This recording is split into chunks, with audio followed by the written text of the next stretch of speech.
Honorable Chairman, the Right Honorable Stephen Harper, Honorable Deputy Chairman, Mr. David McAllister, the Honorary Chairman, Lord Ashcroft, Honorable Assistant Chairman and Vice Chairman and women, Honorable Secretary General, Mr. Christian Kartner, Honorable Deputy Secretary General, Ms. Tina Merchep, members and officers of the IDU family worldwide, ladies and gentlemen, all protocols observed.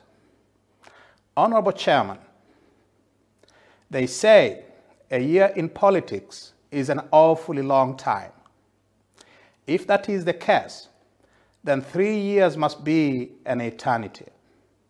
It has certainly seemed so to me personally and to my party, Chadema, if not to my beloved country of Tanzania. This time 3 years ago, I was in a Nairobi, Kenya hospital trying to survive the bloody consequences of an assassination attempt in which I was shot 16 times. I lay unconscious for 6 days, and in the weeks and months that followed, I underwent 24 surgeries and ended up with a crooked arm and one leg 7 centimeters shorter. 3 years down the line, and I provided the roar of the whole people in a general campaign that was unprecedented in its energy, support, and the hope that it gave to millions of Tanzanians. Hardly 5 days after what was supposed to be that general election, I was forced to seek the protection of the German embassy in Tanzania, a victim of death threats from the same forces that had tried to kill me in September of 2017. And now, officially in exile, I am a recipient of the Bush-Thatcher Award for Freedom, the highest honor bestowed on an individual or party by the IDU worldwide family, named after 2 illustrious leaders of 2 of the world's oldest surviving democracies. 2 such events would be enough for a lifetime. Happy is the man to whom it is granted to get one such lucky break. But I have been involved not in 1 or 2, but in many such lucky breaks during this one ongoing lifetime. I have slept on concrete floors of slimy police jails, and I have been elected president of my country's National Bar Association by my professional peers. I have been through the darkest bottom of the valley of the shadow of death, and I have ascended the shiny peaks of life at its sweetest. How awfully long is 3 years in politics?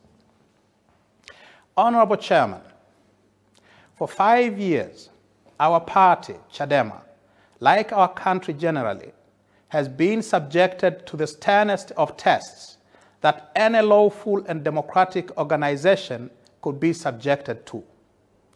Our party leaders, members, and activists have been extrajudicially killed, murdered in cold blood, or abducted and disappeared in the manner of the Latin American military dictatorships of decades past.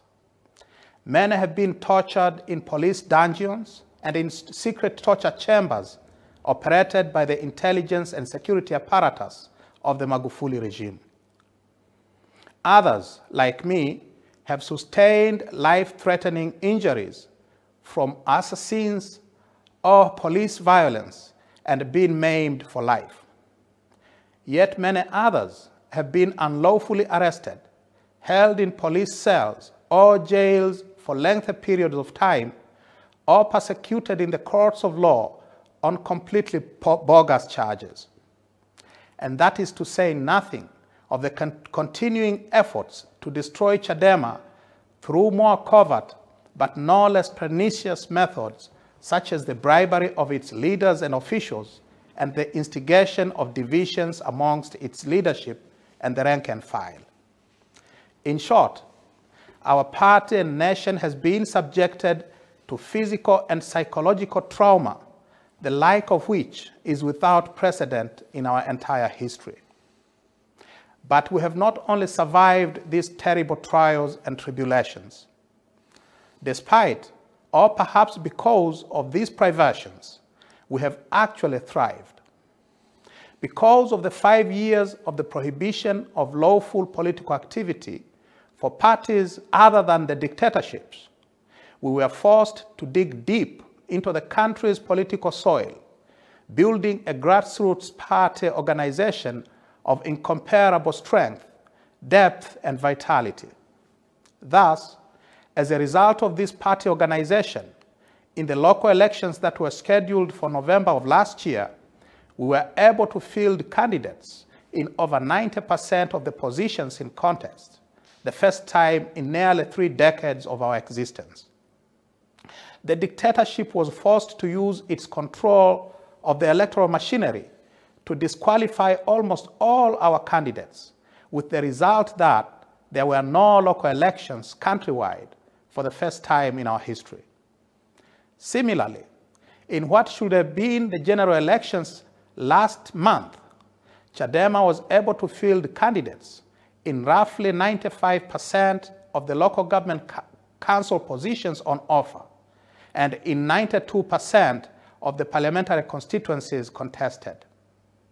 And in spite of the mass disqualification of our parliamentary and civic candidates during the nomination process, we were able to campaign like we have never campaigned before. We were able to draw the support of millions of Tanzanians from all walks of life with our clarion call of freedom, justice, and people-centered development. And such was our appeal that the dictatorship had to rely on the armed forces, the security and intelligence apparatus, and the political and administrative machinery of the state to hijack the general elections to ensure the regime remains in power.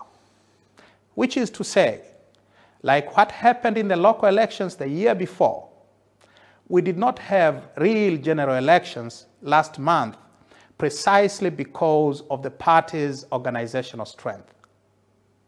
And so, Honorable Chairman, please allow me to thank my wife, Alicia, and our beloved sons, Agostino Lissu and Edward Bulali, who could not be here with me today on account of the COVID-19 restrictions, for their selfless love, unremitting patience, and total commitment, even as they bore the brunt of these terribly difficult years for the family. Just to give you an idea of what we have gone through as a family, since September 2017, this month we will have our Christmas family reunion, the first time in 4 years. Allow me to also congratulate my fellow leaders and members of Chadema and the millions of Tanzanians who have rallied to our banner during these difficult years. For this historic achievement, this award is as rightly theirs as it is mine. Honorable Chairman, this award is a vindication of our people's struggles for democracy and of the immense sacrifices that I, personally, and my colleagues in the leadership of the party, as well as our members, activists, and supporters, have made at huge cost in life, limb, liberty, and property. Consequently, I dedicate the award to them all, but especially to those who, like Alphonse Mawazo, the former regional chairman for Geita, hacked to death with machetes in November of 2015, and Ben Saanane, the personal assistant to our national chairman, abducted and disappeared in November of 2016, who paid the ultimate price in defense of the ideals for which the Bush-Thatcher Award for Freedom was created. Honorable Chairman, as I said in a virtual press conference last week, having stolen this October's general elections so blatantly and given his track record, Magufuli can offer nothing to us but more force, violence, and repression. We must, therefore, brace ourselves for the very difficult and bitter days ahead. we must prepare our party and our people for resistance against that force, violence, and repression. Frederick Douglass, the great African-American abolitionist and social reformer of the 19th century, said, "The limits of tyrants are prescribed by the endurance of those whom they oppress." Our ability to resist the Magufuli tyranny will depend much on how we consolidate the grassroots party that we have built during these difficult years of repression. Much will also depend on international solidarity. In its Declaration of Principles of 1983, the IDU committed itself to advancing the social and political values on which democratic societies are founded, including the right of free speech, organization, assembly, and non-violent dissent, the right to free elections, and the freedom to organize effective parliamentary opposition to government, the right to a free and independent media, the right to religious belief, equality before the law, and individual opportunity and prosperity. These values have been under sustained attack during these 5 years of the Magufuli dictatorship.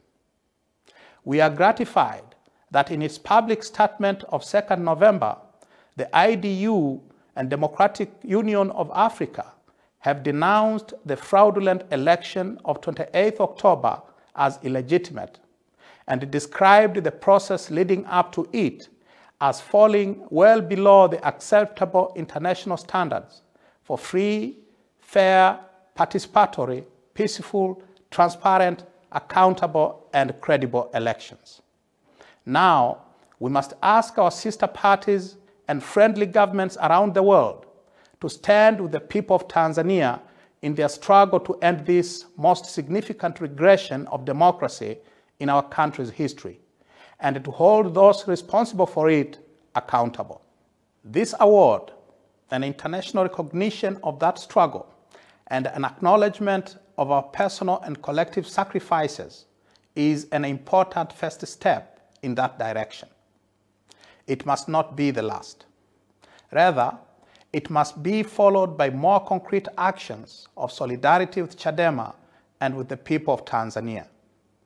To paraphrase Frederick Douglass again, the feeling of the world must be quickened, the conscience of the world must be roused, the propriety of the world must be startled, the hypocrisy of the Magufuli tyranny must be exposed, and its crimes against the people of Tanzania must be proclaimed and denounced. And so, please allow me, on behalf of my family and on behalf of my colleagues in Chadema and the people of Tanzania generally, to thank you, Honorable Chairman, the entire leadership team, and the IDU family worldwide for the honor of being the second recipient of the Bush-Thatcher Award for Freedom.